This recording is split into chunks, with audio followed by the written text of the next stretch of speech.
I have the opportunity to be able to speak not only for 4 million Oklahomans in the United States Senate, but for the millions of children that are literally not able to speak for themselves. And to be able to speak out and say they have worth, they have value. And I cannot wait to see what they will accomplish in the days ahead. The only thing different between us and where we're seating and when we were in the womb was time. That child in the womb has 10 fingers, 10 toes, a beating heart, unique DNA that's different DNA than the mom or the dad, and they have all the promise and opportunities that you have right now. And I think it's a joy for us to be able to recognize what God has created. We should celebrate.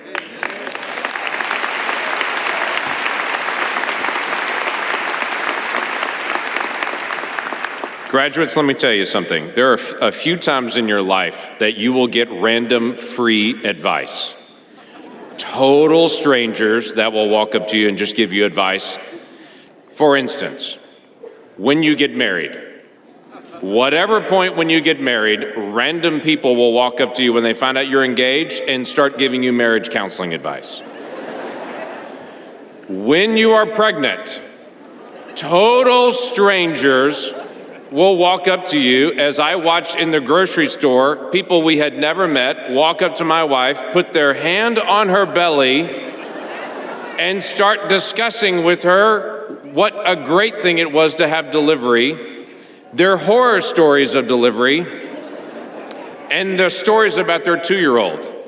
And all you want to say is, "Do I know you? And why are you touching my wife's belly? That's really kind of odd." Weddings, the birth of your children, and graduation days. Random free advice from people you've never met.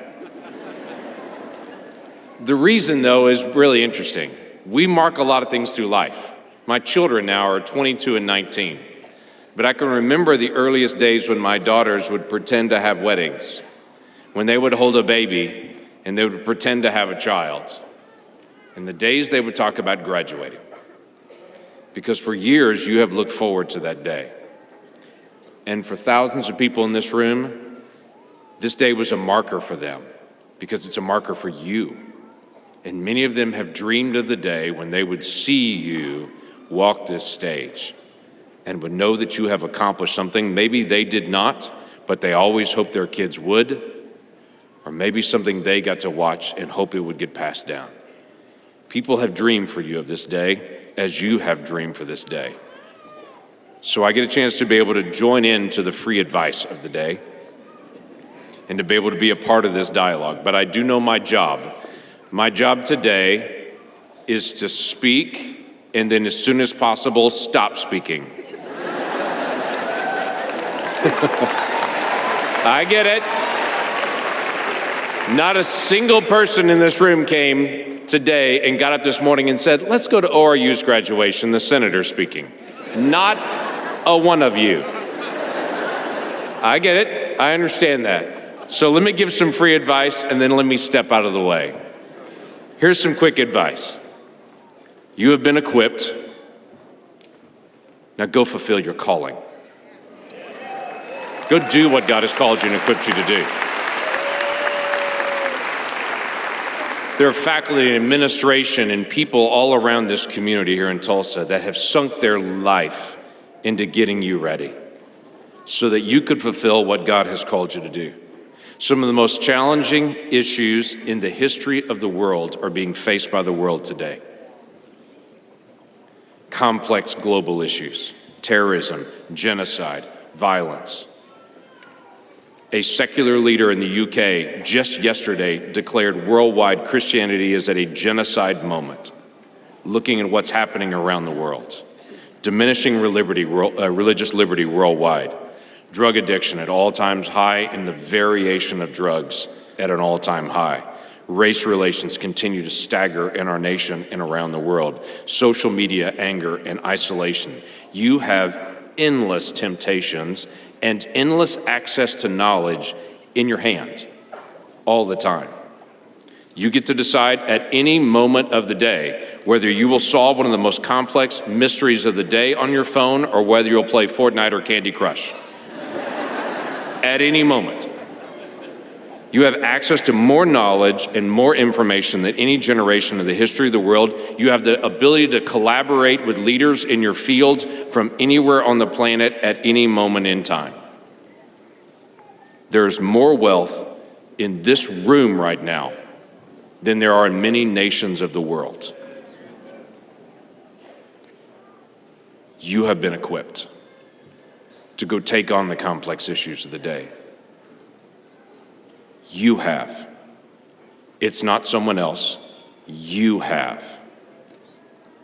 And you get to make a decision whether you'll look around and say, somebody should solve that, or whether you will be the person that will accept the mantle that God has put on you and do it.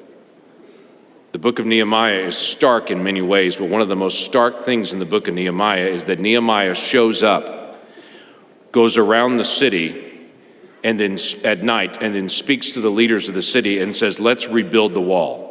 The wall that had been down 150 years, leaving Jerusalem defenseless. 150 years. Generation after generation after generation had looked at the rubble around them that they'd literally lived next to and said, it's too complex. And the rubble that they had lived around for 150 days was solved in 2 months because they got to work on the problem rather than living next to it. You have been equipped. You will either live next to the rubble or you will be the person that says, let's get to work on solving the rubble and actually getting this resolved. Second thing, you should go through life with your family. Now, let me say what I mean by that. I had the privilege of working with students for 2 decades before I came into Congress. It gives me a little different perspective. In the years of working with students, I saw lots of complicated family situations. I didn't meet a family where there wasn't hurt, there wasn't a need for restoration at times, an opportunity for forgiveness of each other, or an opportunity for joy together.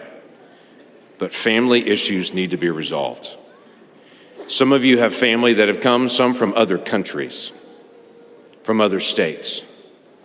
Sometimes this is a unique moment for families to be able to be together. Because when everyone gets together, everyone puts on the happy face when everybody really knows if you and I had time to sit down and talk, we got stuff to resolve.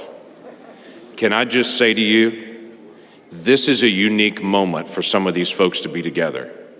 I would encourage you to seize the moment because in the decades ahead, you will never, ever regret restoring the relationship with your family. Never.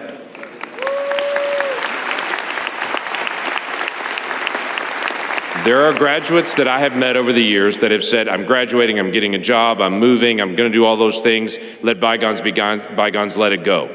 I know it's a broken relationship, but just let it go. Not only does Christ call us to the ministry of reconciliation, that's a calling that he puts into our life. But I would tell you, if you walk away from a broken relationship with your family, every birthday you will regret it. Every Mother's Day, every Father's Day, every birthday that is your mom's or your dad's or your brother's birthday, every Easter, every Christmas, every Groundhog Day. Okay, it's just, you're gonna regret it because these moments come year after year that you think, I wish it would have gotten better. Today could be the first day of restoring what is broken if you'll have the hard conversation to engage in that. Third quick thing. And I only have 13 points, so it'll go fast. I'm just kidding, there's only 3. Third quick thing is this. For years, you've been focused on your job, right? What's next? For years, everyone has said, when you graduate, what are you gonna do? That's not a bad thing. We have a responsibility and a calling to work. There's sometimes that people call work punishment. I would tell you there was work in the Garden of Eden before the fall. Work is not a punishment. Work is a gift of God in purpose and meaning and trying to be able to serve each other. Okay, so the work is valuable. Besides the fact that your parents really need to transition that into a guest room, not your room, there's a bigger issue for some. Let me set this in front of you. When you've thought for years, what am I going to do? I would say those of us that are followers of Jesus Christ, our first question is not what are we going to do? Our first question is, who are we going to follow? That is the bigger question. And a lot of times we get caught up with place and task, and he called us to do a simple thing: come follow me. That was always his calling. He was calling us to himself, and then he assigns us to the task. So don't get distracted with the task, thinking the task is the bigger issue. He is the bigger issue. And so in the days ahead, I would call you only to keep that priority, because you'll get caught up in the task of the day. Levi was the tax collector, Peter was the fisherman, Paul was the tent maker, Luke was the doctor. All those are valuable roles, but they had a ministry task in front of them as well. I have the same thing you have. I have a legislative responsibility. But as a follower of Jesus Christ, I cannot ever lose track of the fact that in the heat of my work and of debate, at some moment, if the debate becomes so heated that I cannot then share the love of Jesus with that person, I've crossed a line. Because my first responsibility is to be able to live as a disciple of Christ and to be able to help others know who Christ is. That is the same for you.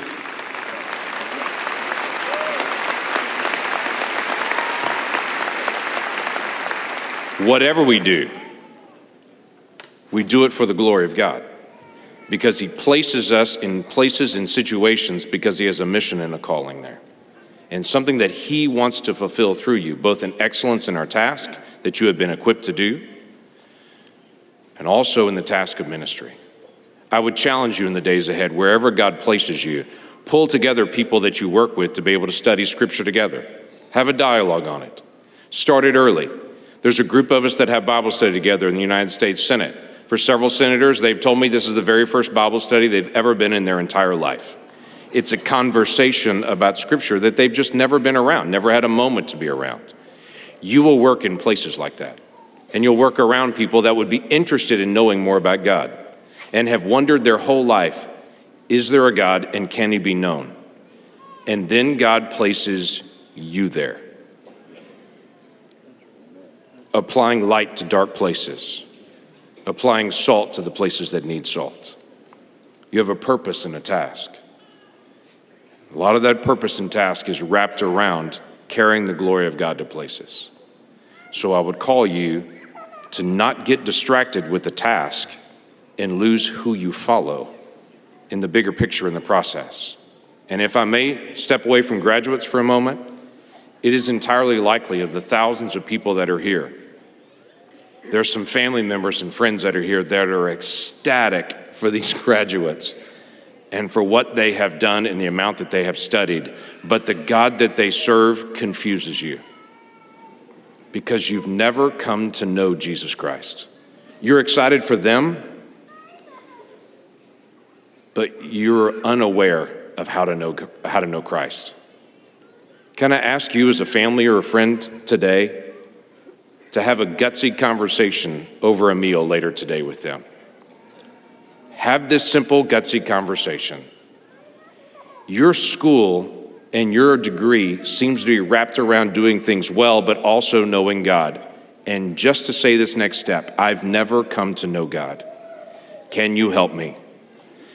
Can I tell you, for many of these graduates, the coolest thing of this day would not be graduating. The coolest thing of this day would them to be able to tell you about the God that they know and you to come to know him.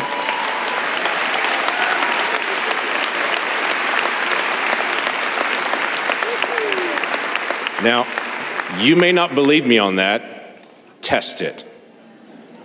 If you don't know Jesus and you're a guest today, we're so excited you're here because in all likelihood you came, and part of the reason you came is so you could hear great worship, to hear songs like "There is Salvation in His Name," and to watch a graduate celebrate the God you can know so that you can know that same God.